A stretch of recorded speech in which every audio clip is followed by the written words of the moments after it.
Siyempre, yan talaga mga masisikap. Kailangan magsikap lang tayo. Huwag mo lang kaya ano doon. Ayaw mo pa makita sa TV? Tagal mo na nag-ano, hindi pa. Yung iba papakain lang na makaparami. Mayroon pa. Ganun talaga, taga-taga lang. Kailangan mag-apura. Vamos nagagalit ah. Wala namang bayad to eh. Sa importante lang eh, may... Si Wamos nagagalit. Bakit? Marami daw nagsabi, hindi daw anak ni Wamos. Gumagawa lang ng ano yun. Kuwari lang yun. Kamukha ng babae. Ano yan ah? Hindi nang maliwanag na naman. Kung sabihin magpera maliwanag na, mapapasok dito. Walang manonood ng view natin. Ito naman ako.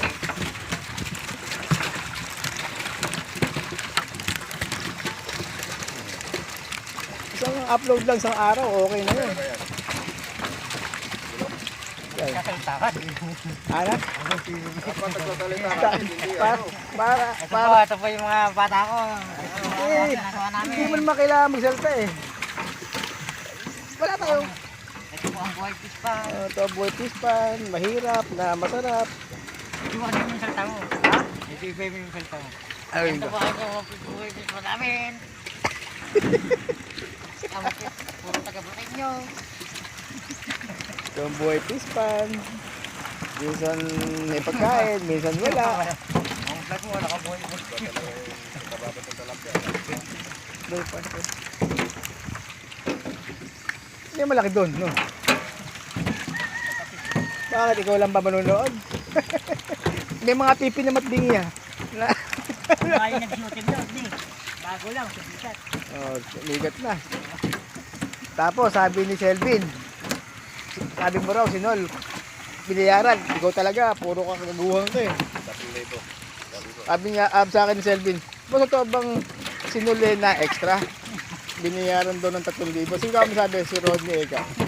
Eh, di ko alam, baka binayaran nga siya. Ako lumitas ako sa Miguel, gano'n naman sila. Oo, buka ako. Eh, dapat kaya ako nagpunta ka roon. Yes, kaya ako nagpunta eh.